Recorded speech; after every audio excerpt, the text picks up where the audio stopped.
ਮੈਂ ਕਿਹਾ ਚਲੋ ਅੱਜ ਕੁਛ ਗੱਲ ਕੀਤੀ ਜਾਏ, मदर्स डे ਦੇ ਬਾਰੇ ਕੋਈ ਗੱਲਬਾਤ ਕੀਤੀ ਜਾए कि माँ का दिन तो हर दिन माँ का दिन होता है?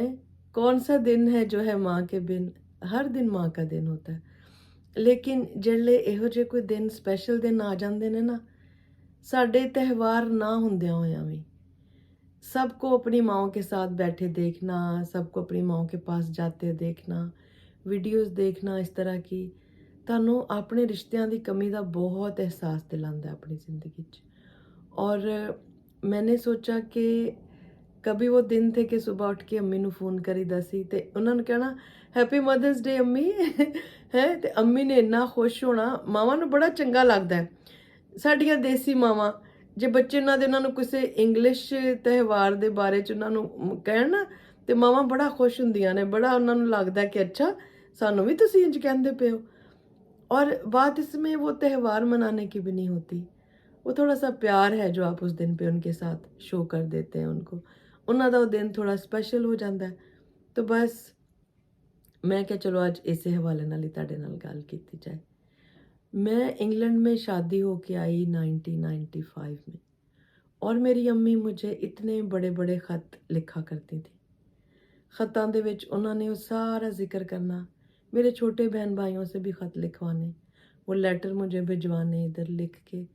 और ख़त दे चारों कोने शुरू से लिखना शुरू करती थी एंड तक, और फिर जहाँ जहाँ जगह खाली बची होती थी ना, वहाँ वहाँ वो और चीज़ें लिख दिया करती थी।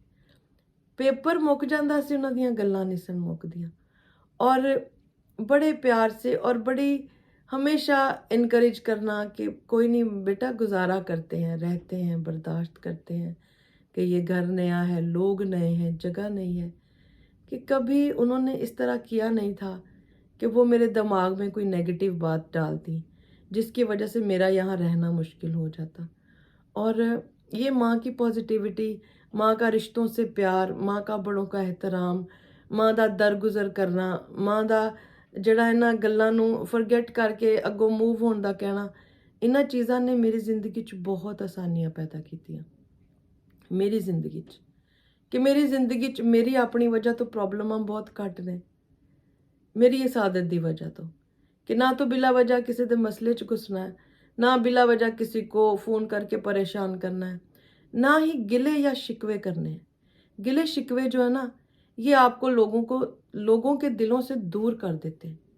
गिले शिकवे करने वाले इंसान को कोई पसंद नहीं करता, क्योंकि उसमें हम दूसरे को एम्बैरस कर रहे होते, दूसरे की मजबूरी नहीं समझ रहे होते। अपनों में गिले शिकवे करने चाहिए, लेकिन बहुत ही उस बात पे जिस पे बनता हो। छोटी छोटी बातों पे गिले शिकवे हमें जो है ना वो नेगेटिविटी में ले जाते हैं। तो ऐ सारियां चीज़ां से अपनी माँ को सीखियाँ। तो मैंने कहा आज मदर्स डे है, तो आप लोगों को मैं हैप्पी मदर्स डे कहूँ। और मेरी बहुत ही फेवरेट और प्यारी एक लाइन जो मैंने बोली थी कि घर मां नाल, शौक मां नाल, चाह सारे मां नाल। माँ ਜਦੋਂ ਜਾਂਦੀ ਹੈ ਤੇ ਯਾਦਾਂ ਦੇ ਵਿਹੜੇ ਵੀ ਵੈਰਾਨ ਕਰ ਜਾਂਦੀ। ਤੁਹਾਡੀ ਸੋਚ ਕਿਸੇ ਪਾਸੇ ਜਾਂਦੀ ਨਹੀਂ, ਤੁਸੀਂ ਕੁਝ ਸੋਚ ਹੀ ਨਹੀਂ ਸਕਦੇ, ਤੁਸੀਂ ਬਸ ਇਹੀ ਸੋਚਦੇ ਰਹਿੰਦੇ ਹੋ कि ਸਾਡੇ ਨਾਲ ਇਸ ਤਰ੍ਹਾਂ हो गया, अम्मी चले गए। क्योंकि हर घर में आप देखें अम्मी अम्मी हुंदा हुंदा, अम्मी कित्थे ने, अम्मी उत्ते ने, अम्मी किचन च ने, अम्मी कित्थे ने, अम्मी बाजार गए ने, अम्मी का ही होता रहता। ईवन हमारे अब्बू भी, अम्मी बाहर जान फोन पे फोन, तो साडी अम्मी ने तंग आके ना चीज़ां बाहर ही छड्ड के आ जानियां कि तुहाडे प्यो ने फोन कर करके मैनू परेशान कीता सी, ते मैं उत्थे ही छड्ड के आ गई हां सारा कुछ। तो माँ जो होती है ना, उसका घर ही उसके साथ बना होता है। वो कहते हैं ना, माँ चली जाए, बाप चला जाए, तो माँ फिर भी बच्चों नूं बाप बन के पाल लैंदी है। ते जे माँ चली जाए ना, तो बाप जिहड़ा है वो बाप होने का भी रोल नहीं अदा कर सकता। वो घर च बिल्कुल उस छोटे बच्चे वर्गा हो जाता है जिन्हों हर किसी की तवज्जो ते अटेंशन की जरूरत होंदी है। और यही हाल मेरे अब्बू का है साडे अब्बू तो साडे लाडले हैं हमारे लाडले हैं। वो तो ऐसे बेटियों के साथ प्यार करते हैं, और माशाल्लाह बेटियां थी, कभी हमने अपने माँ या बाप के मुंह से ये नहीं सुना था कि हमारी बेटियां हैं। ان کو فخر تھا اپنی بیٹیوں پہ، اور دعائیں بھی بیٹیوں کو ہی دیتے تھے، ابھی بھی بیٹیوں کو ہی دیتے ہیں، اور ابھی ٹوکا کرتے ہیں، ہم بھی ٹوکتے ہیں، ساڈی امی بھی ٹوکتے ہیں سر میرے ابو نو کہ پتراں نو بھی دعا دیا کرو۔ تو ماں باپ ایسی پیاری چیز ہے، ایسے پیارے رشتے ہیں، گھر کی رونق ان کے ساتھ ہے۔ ساڈی امی نے بازار چلے جانا نا، اسی دروازے چوں باہر ویکھدیاں رہنا، ہلے آئے نے کہ نہیں، ہلے آئے نے کہ نہیں۔ کئی واری گلی دی نکڑ تو نظر آ جاندے ہوندے سن، چادر لئی ہوندی سی ہاتھ 'چ، شاپنگ دے بیگ پھڑے ہوندے سن، موسٹلی واک ہی کردے ہوندے سن، ہن تے ٹریا نہیں جاندا۔ تو خوش ہو جانا کہ امی آندے پہ، اور جب وہ گھر میں نہیں ہوتی تھی نا، گھر کاٹنے کو دوڑتا تھا۔ مجھے وحشت ہوتی تھی گھر سے، جب شادی سے پہلے کبھی انہوں نے جانا، میں بڑی تھی، میرا بھائی ہمیں چھوڑ کے کہ بھائی تم لوگ گھر سنبھالو۔ یہ بھی ایک چیز ہمارے اوپر رسپانسبلٹی ڈالی کہ ہم لوگوں نے لرن کیا کہ گھر بھی کیسے سنبھالنا ہے۔ تو گھر سے نا وحشت ہوا کرتی تھی۔ تو میں کہنی ہوں ماں ورگی تو کوئی چیز ہے نہیں دنیا تے۔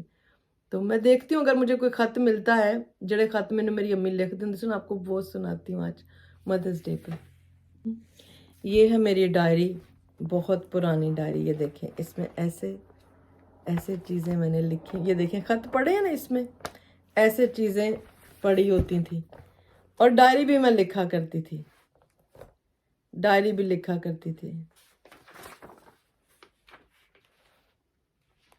یہ دیکھیں، یہ جو ہے نا، یہ میری امی کا خط ہے، اور ان کو اپنے بچوں کے رزلٹ کی بھی بڑی ٹینشن ہوا کرتی تھی۔ انہوں نے جا کے نا ساڈا رزلٹ جڑے دن آنا، اس دن جا کے فٹافٹ جانا، جا کے اتھوں لے کے آنا ہے، ویکھنا جا کے۔ یہ دیکھیں خط، یہ میرے بہن بھائیوں سے خط لکھوائے ہوتے تھے، خط لکھوائے ہوتے تھے سارے، اور اس میں تو شاید نہیں ہے، پر یہ ڈائری جو ہے، میں کہتی ہوں زندگی کے اتار چڑھاؤ آپ لکھ دیتے ہیں نا جب، پھر وہ درج ہو جاتے ہیں، ہے نا۔ اور میری عادت تھی ڈائری لکھنے کی، لکھا کرتی تھی ڈائری، کبھی کچھ ریسیپیز بھی لکھ دیا کرتی تھی۔ اور یہ ہے خط، پیاری بیٹی، دعا پیار۔ میں آج کالج گئی تھی تو انہوں نے یہی کہا کہ آپ کا فرسٹ ایئر کا رزلٹ کارڈ، ایف اے کی سند کی فوٹو کاپی لے کر آئیں، تو پھر ہم آپ کو بورڈ سے منگوا کے دیں گے۔ یہ شاید کوئی پیپرز چاہیے تھے جن کے بارے میں انہوں نے لکھا ہوا تھا، تو اب فارم دھیان سے پر کرنا، کوئی غلطی نہ کرنا، اور تصویریں بھی وہاں سے بنوا لینا، یا ایک تصویر جو آپ نے پہلے لگوائی ہوئی ہے وہی اس کے پیچھے لگا دینا۔ یہ دیکھیں کس طرح سے ماں کو فکر ہوتی ہے۔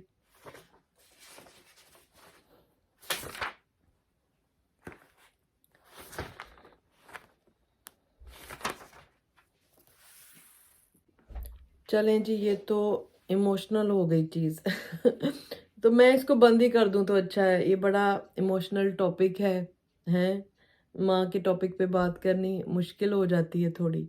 تو ہیپی مدرس ڈے آپ سب کو، اپنا بہت خیال رکھیں، اور مجھے دعا میں یاد رکھیں، جو مجھے اپنی ماں کی جگہ پہ سمجھتے ہیں، اور اپنی ماں دی جگہ تے مینوں اچھے اچھے میسج کرتے ہیں، ان سب کے لیے بہت ساری دعائیں اور پیار، اور ہمیشہ خوش رہیں۔